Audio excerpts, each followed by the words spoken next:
Hello दोस्तों, स्वागत है आप सभी का हमारे चैनल हिंदी साहित्य समाधान में। शुक्ल जी का हिंदी साहित्य का इतिहास हम लोग देख रहे हैं, तो जिसमें रीतिकाल को हम लोग देख रहे हैं। रीतिकाल में 3 प्रकरण लिखे हैं इन्होंने, शुक्ल जी ने। तो पहला प्रकरण देखा और अब हम देख रहे हैं प्रकरण 2, रीति ग्रंथकार कवियों को। और हम हैं 30वें नंबर पे रघुनाथ जी को देख रहे थे। तो प्रकरण 2 में शुक्ल जी ने करीब 57-58 कवियों को रखा हुआ है। अभी हम 30 नंबर के कवि रघुनाथ जी को देख रहे हैं। तो चलिए शुरू करते हैं अपनी क्लास को। रघुनाथ, ये बंदीजन एक प्रसिद्ध कवि हुए हैं, जो काशीराज महाराज बरबंड सिंह की सभा को सुशोभित करते थे। किसकी सभा में रहते थे? तो काशीराज महाराज बरबंड सिंह की। काशी नरेश ने इन्हें चौरा ग्राम दिया था। कौन सा ग्राम दिया था? चौरा ग्राम दिया था। इनके पुत्र गोकुलनाथ, पौत्र गोपीनाथ और गोकुलनाथ के शिष्य मणिदेव ने महाभारत का भाषा अनुवाद किया, जो काशीराज के पुस्तकालय में है। तो रघुनाथ बंदीजन जो थे, इनके पुत्र थे गोकुलनाथ, इनके पौत्र थे गोपीनाथ। गोकुलनाथ इनके पुत्र और गोकुलनाथ के पुत्र गोपीनाथ। और गोकुलनाथ के जो शिष्य थे मणिदेव, मणिदेव ने महाभारत का भाषा अनुवाद किया था, जो काशीराज के पुस्तकालय में है।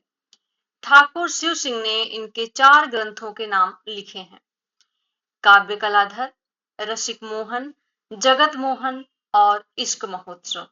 इनकी कितनी रचनाएं मिलती हैं? 4। काव्य कलाधर, रसिक मोहन, जगत मोहन और इश्क महोत्सव रघुनाथ बंदीजन की। बिहारी सतसई की एक टीका का भी उन्होंने उल्लेख किया है।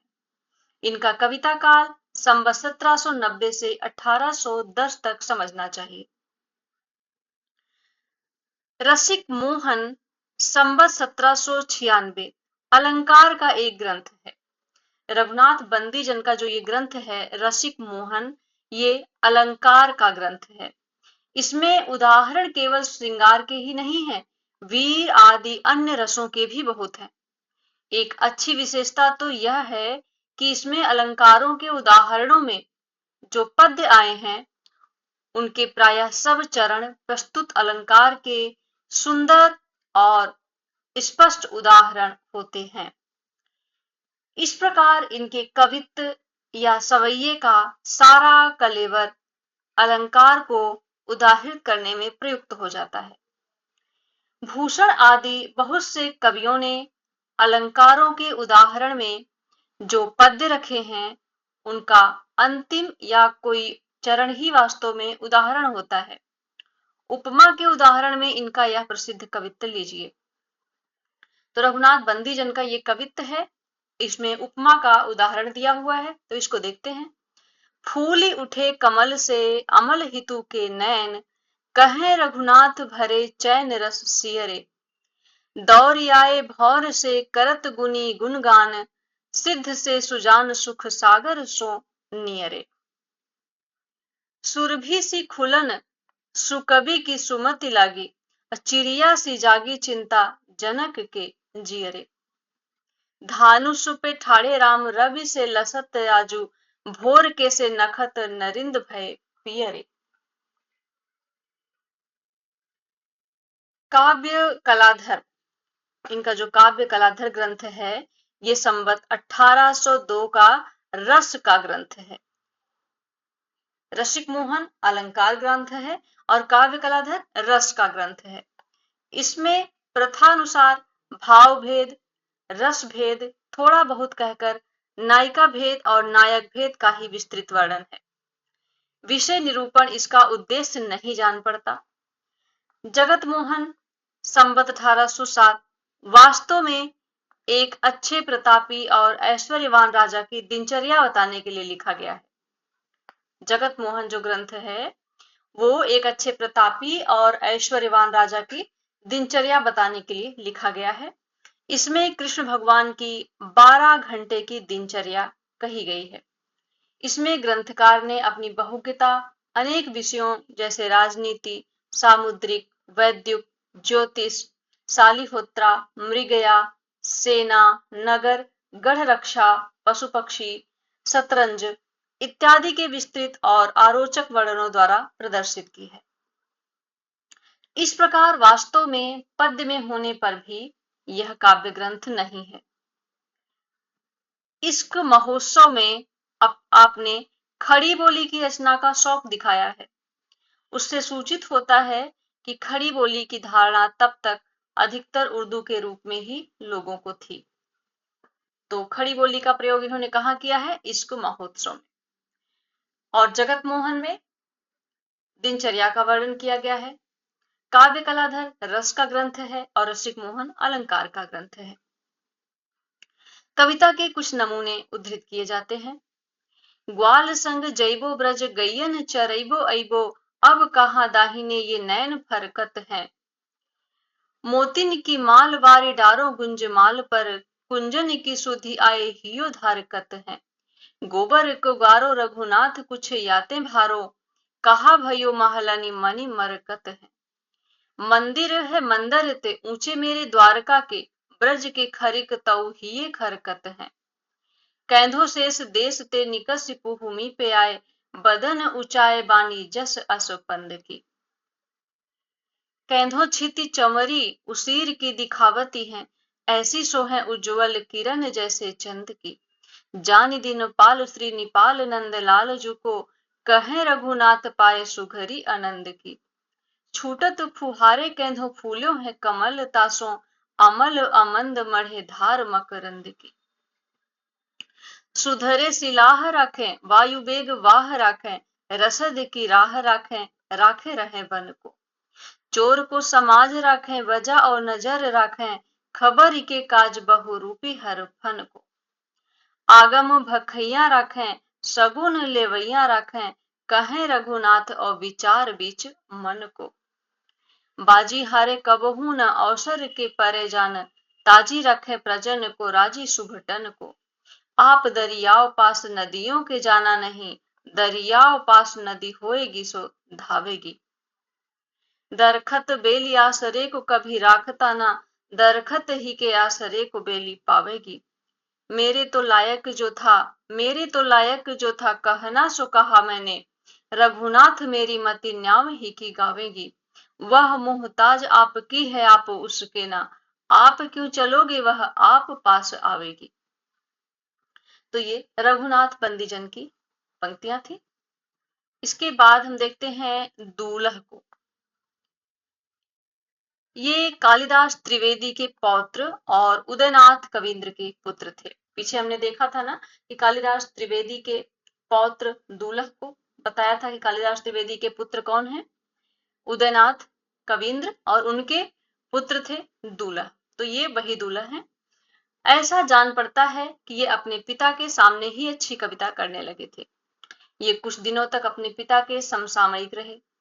कवींद्र के रचे ग्रंथ 1804 तक के मिले हैं, अतः इनका कविता काल संवत 1800 से लेकर संवत 1825 के आसपास तक माना जा सकता है। इनका बनाया एक ही ग्रंथ कवि कुल कंठाभरण मिला है, जिसमें निर्माण काल नहीं दिया है, पर इनमें इनके फुटकल कवित्त और भी सुने जाते हैं। तो इनका कौन सा ग्रंथ मिला है? कविकुल कंठाभरण, जो बहुत ही प्रसिद्ध ग्रंथ है। कविकुल कंठाभरण अलंकार का एक प्रसिद्ध ग्रंथ है।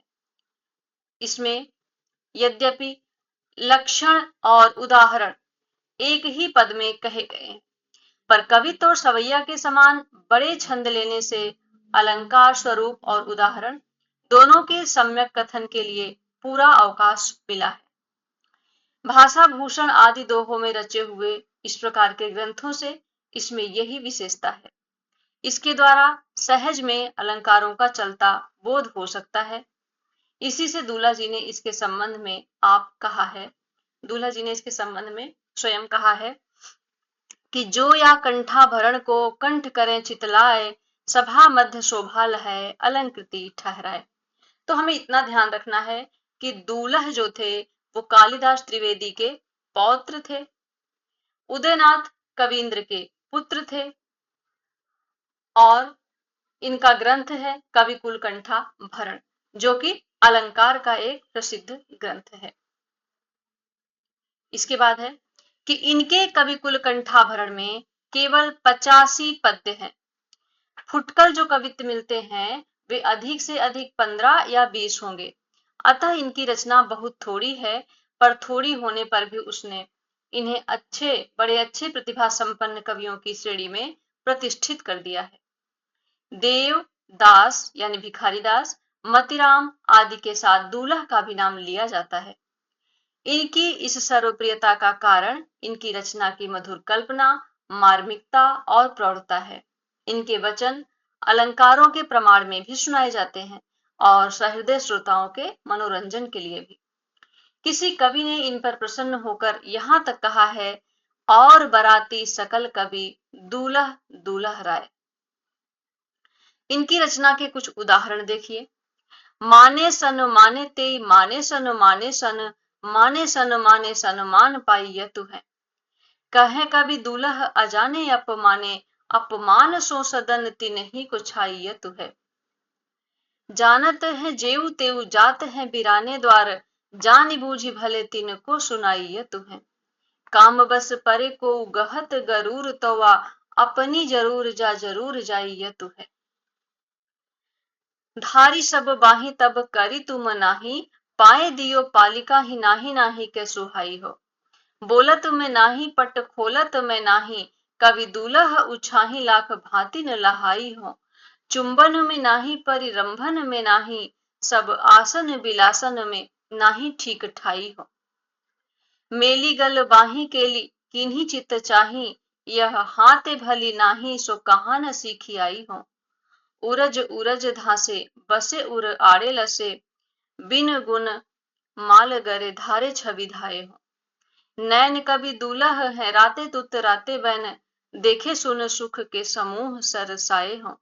जावक सो लाल भाल पल कन पीक लीक, प्यारे ब्रज चंद्र सुचि सूरज सुहाए हो। होत अरुनोद यह कोद मति बसी आजु, कौन घर बसी करी आए हो। सारी की सरौट सब सारी में मिलाए दिन्ही, भूषण की जेब जैसे जेब जहियत है। कहे कवि दूल्ह छिपाए रद छद मुख, नेह देखे सौतीन की देह दहियत है।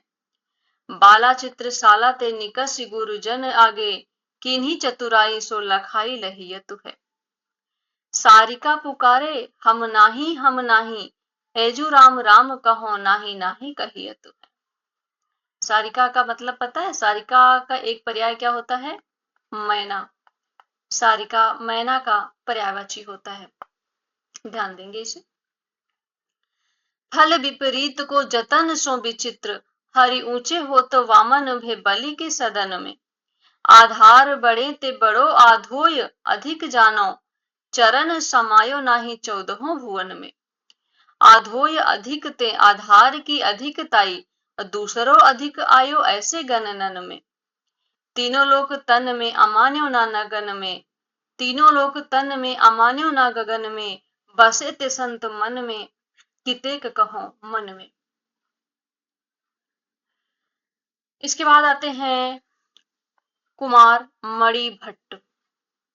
कुमार मणि भट्ट जो है, कह रहे हैं शुक्ल जी कि इनका कुछ वृत्त ज्ञात नहीं। इन्होंने संवत 1803 के लगभग रसिक रसाल नामक एक बहुत अच्छा रीति ग्रंथ बनाया। ग्रंथ में इन्होंने अपने को हरिवल्लभ का पुत्र कहा है। किसने अपने आप को हरिवल्लभ का पुत्र बताया? कुमार मणि ने। शिव सिंह ने इन्हें गोकुलवासी कहा है। इनका सवैया देखिए। तो कुमार मणि का एक ग्रंथ मिलता है रसिक रसाल, और इन्होंने अपने पिता का नाम हरिवल्लभ बताया है। इनका सवैया है कि गावे वधु मधुर सुर, गीतन प्रीतम संग न बाहिर आई। छाई कुमार नई छिति में, छवि मानो बिछाई नई दरियाई। ऊंचे अटा चढ़ी देखी चहु दिस, बोली यूं बाल गरो भरी आई। कैसी करो हरे हियरा, हरि आए नहीं उलही हरियाई। अब हैं शंभुनाथ मिश्र। इस नाम के कई कवि हुए हैं, जिनमें से एक संवत 1806 में, दूसरे 1867 में, तीसरे 1901 में हुए हैं। यहाँ प्रथम का उल्लेख किया जाता है, जिन्होंने रस कल्लोल, रस तरंगिणी और अलंकार दीप नामक 3 रीति ग्रंथ बनाए हैं। तो शंभुनाथ के 3 ग्रंथ बताते हैं शुक्ल जी, रस कल्लोल, रस तरंगिणी और अलंकार दीप। ये असोथर जिला फतेहपुर के राजा भगवंत राय खींची के यहाँ रहते थे। शंभुनाथ कहाँ रहते थे? असोथर जिला फतेहपुर के राजा भगवंत राय खींची के यहाँ। अलंकार दीप में अधिकतर दोहे हैं, कवित्त सवैया कम है। उदाहरण श्रृंगार वर्णन में अधिक प्रयुक्त न होकर आश्रयदाता के यश और प्रताप वर्णन में अधिक प्रयुक्त है।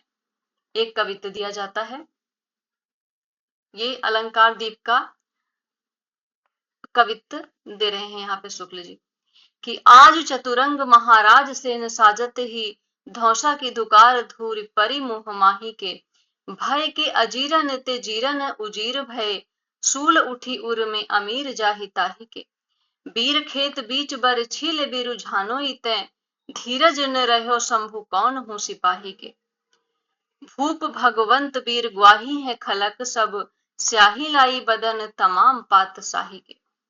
तो ये किसके थे? ये इसके बाद हैं 34 नंबर पर शिव सहाय दास। ये जयपुर के रहने वाले थे। इन्होंने संवत 1809 में शिव चौपाई और लोकोक्ति रस कौमुदी 2 ग्रंथ बनाए। शिव चौपाई और लोकोक्ति रस कौमुदी, ये 2 ग्रंथ किसके हैं? शिव सहाय दास के। लोकोक्ति रस कौमुदी में विचित्रता यह है कि पखानों या कहावतों को लेकर नायिका भेद कहा गया है, जैसे करो रुखाई नाहिन बाम, बेगी ले आऊं घनश्याम, कहें पखानो भरी अनुराग, बाजी तात की बूझो राग, बोले निठुर पिया बिनु दोष, आपु ही तिये बैठी गहिरोस, कहे पखानो जहि गहि मोन, बैल न कूद्यो कूदी गोन। ठीक, तो इनके बारे में सिर्फ इतना ध्यान रखना है। ये ध्यान रखना है कि शिव सहाय दास किस काल के हैं? तो रीति काल के हैं, और इनका 2 ग्रंथ है, शिव चौपाई और लोकोक्ति रस कौमुदी। बस इतना ही इनको जानना है। इसके बाद आते हैं 35 नंबर पर रूप शाही। ये पन्ना के रहने वाले श्रीवास्तव कायस्थ थे। इन्होंने संवत 1813 में रूप विलास नामक ग्रंथ लिखा, जिसमें दोहे में ही कुछ पिंगल, कुछ अलंकार, नायिका भेद आदि हैं। 2 दोहे नमूने के लिए दिए जाते हैं। तो जैसा कि इनका नाम है वैसे इनकी रचना है रूप शाही और रूप विलास। रूप विलास रचना रूप शाही की। इनकी पंक्तियां हैं, जगमगात सारी जरी, झलमल भूषण ज्योति, भरी दोपहरी तिया की, भेंट पियासों होती, लालन बेगी चलो न क्यों, बिना तिहारे बाल, मार मरोरन सो मरती, करिए परसी निहाल। तो हम ये नहीं कह सकते कि ये कवि महत्वपूर्ण है और ये नहीं है, ऐसा नहीं है। शुक्ल जी में जितने भी कवि हैं सभी महत्वपूर्ण हैं। कहीं से भी किसी के बारे में भी पूछा जा सकता है, कोई भी रचना उठाई जा सकती है। तो रचनाओं को और रचनाकारों को विशेष ध्यान रखना है। रीतिकाल में जितने भी कवि हैं, भले ही वो हमें ना लगे महत्वपूर्ण, लेकिन परीक्षा की दृष्टि से सभी महत्वपूर्ण हैं, इसलिए सभी को ध्यान में रखना होगा। आगे आते हैं 36 नंबर पर ऋषिनाथ। ये असनी के रहने वाले बंदीजन प्रसिद्ध कवि ठाकुर के पिता और सेवक के प्रपितामह थे। तो देखिए, ये जो ऋषिनाथ हैं, ये असनी के रहने वाले बंदीजन हैं। ठाकुर जो थे रीतिकाल के कवि, प्रसिद्ध कवि हैं, उन्हीं के ये पिता हैं, और सेवक कवि हैं रीतिकाल के, उनके ये प्रपितामह हैं। काशीराज के दीवान सदानंद और रघुबर कायस्थ के आश्रय में इन्होंने अलंकार मणिमंजरी नाम की एक अच्छी पुस्तक बनाई। तो अलंकार मणिमंजरी किसकी रचना है? ऋषिनाथ की। जिसमें दोहों की संख्या अधिक है। यद्यपि बीच बीच में घनाक्षरी और छप्पे भी हैं। इसका रचनाकाल संवत 1831 है, जिससे यह इनकी वृद्धावस्था का ग्रंथ जान पड़ता है। इनका कविता काल संवत 1790 से 1831 तक माना जा सकता है। कविता ये अच्छी करते थे। एक कवित्त दिया जाता है। तो इनके बारे में हमें क्या जानना है? ऋषिनाथ कौन थे? रीतिकालीन कवि थे, ठाकुर के पिता थे और सेवक के प्रपितामह थे। इनकी रचना कौन सी है? अलंकार मणि मंजरी। कवित्त है इनका कि छाया छत्र वय करी करति मही पालन को पूरो फैलो रजत अपार हुए मुकुट उदार हुए लगत सुख श्रवणन में जगत जगत हंस हास हीर हार हुए ऋषिनाथ सदानंद सुजस बिलंद तम वृंद के हरैया चंद्र चंद्रिका सुधार हुए हीतल को शीतल करत घन सार हुए महीतल को पावन करत गंगाधार हुए। अब आते हैं बैरी साल। ये भी असनी के रहने वाले थे। ये ब्रह्म भट्ट थे। बैरी साल असनी के रहने वाले ब्रह्म भट्ट थे। उनके वंशधर अभी तक असनी में हैं। इन्होंने भाषा भरण नामक एक अच्छा अलंकार ग्रंथ संवत 1825 में बनाया, जिसमें प्रायः दोहे ही हैं। दोहे बहुत सरस हैं और अलंकारों के अच्छे उदाहरण प्रस्तुत करते हैं। दो दोहे उद्धृत किए जाते हैं। तो ये जो कुछ छुटपुट दिए हुए हैं लेखक रचनाकार, इनकी एक एक दो दो रचनाएं ही शुक्ल जी ने इनकी बताई हैं, जो हमें याद करने में आसानी रहेंगी। तो इनको ध्यान देना है। बैरी साल की रचना कौन सी थी? भाषा भरण। और ये कैसा ग्रंथ है? तो ये अलंकार ग्रंथ है। इसके दोहे दिए गए हैं कि नहीं कुरंग नहीं ससक यह, नहीं कलंक नहीं पंक, 20 बिसे बिरहा वही गही दीठ शशि अंक, करत कोक नद मदहि रद तुअपव हर सुकुमार, भये अरुण अति दवि मनो पाए जेब के भार। फिर आते हैं दत्ता। ये माढ़ी जिला कानपुर के रहने वाले ब्राह्मण थे और चरखारी के महाराज खुमान सिंह के दरबार में रहते थे। इनका कविता काल संवत 1830 माना जा सकता है। इन्होंने लालित्य लता नाम की एक अलंकार की पुस्तक लिखी है, जिससे ये बहुत अच्छे कवि जान पड़ते हैं।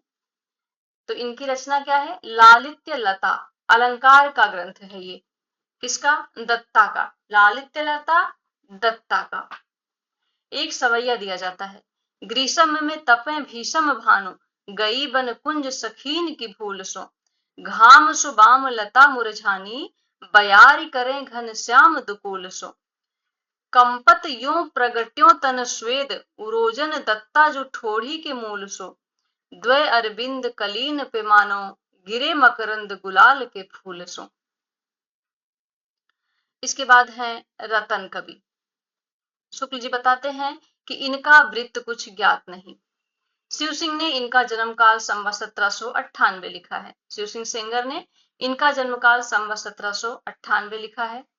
इससे इनका कविता काल संवत 1830 के आसपास माना जा सकता है। ये श्रीनगर गढ़वाल के राजा फतेह सिंह के यहाँ रहते थे। उन्हीं के नाम पर फतेह भूषण नामक एक अच्छा अलंकार का ग्रंथ इन्होंने बनाया। इसमें लक्षणा, व्यंजना, काव्य भेद, ध्वनि, रस, दोष आदि का विस्तृत वर्णन है। इनका ग्रंथ कौन सा है? फतेह भूषण। कैसा ग्रंथ है? तो अलंकार का ग्रंथ है। उदाहरण में श्रृंगार के ही पद्य न रखकर इन्होंने अपने राजा की प्रशंसा के कवित्व बहुत रखे हैं। संवत 1827 में इन्होंने अलंकार दर्पण लिखा। इनका निरूपण भी विशद है और उदाहरण भी बहुत मनोहर और सरस है। ये एक उत्तम श्रेणी के कुशल कवि थे, इसमें संदेह नहीं। दूसरा ग्रंथ क्या है इनका? अलंकार दर्पण। तो दो ग्रंथ मिल जाते हैं, एक फतेह भूषण और दूसरा अलंकार दर्पण। रतन कवि का पंक्तियां हैं।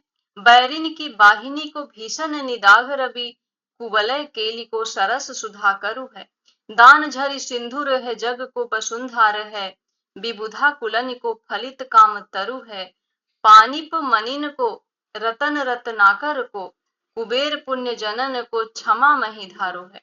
अंग को सनाह बन राह को रमा को नाह, महाबाह फतेह शाह एक नर बरु है। काजर की कोरवारे भारे अनियारे नैन, कारे सटकारे बार छहरे छवानी छुए, श्याम सारी भीतर भभक गोरे गातन की, ओपवारी न्यारी रही बदन उजारी हुए। मृग मद बेंदी भाल मेदी आही आभरण, हरन ही ये कुतु है रंभा रति ही अवय। नीके नथुनी के तैसे सुंदर सुहात मोती, चंद पर चुए रहे सुमानो सुधा बुंद द्वय। इसके बाद है नाथ, पूरा नाम हरिनाथ। ये काशी के रहने वाले गुजराती ब्राह्मण थे। इन्होंने संवत 1826 में अलंकार दर्पण नामक एक छोटा सा ग्रंथ बनाया, जिसमें एक एक पद के भीतर कई कई उदाहरण हैं। तो मुझे लगता है ये तो इम्पोर्टेंट नहीं है, ना ही पूछा जाएगा अलंकार दर्पण नाथ हरिनाथ का, क्योंकि यहाँ पे अलंकार दर्पण रतन कवि ने भी लिखा है। रतन कवि का भी अलंकार दर्पण मिलता है और हरिनाथ का भी। इनका क्रम औरों से विलक्षण है। ये पहले अनेक दोहों में बहुत से लक्षण कहते गए हैं, फिर एक साथ सबके उदाहरण कविता आदि में देते गए हैं। कविता साधारणतः अच्छी है। एक दोहा देखिए, तरुणी लसति प्रकाश ते मालति लसति सुबास, गोरस गोरस देत नहीं गोरस चाहती हुलास। बस इतना ही था इनके बारे में। तो 40 कवियों को आज हमने पढ़ा, बस इतना ही रहने देते हैं। आगे के कवियों को हम अगली क्लास में देखेंगे। आज के लिए बस इतना ही। क्लास को देखने के लिए आप सभी का बहुत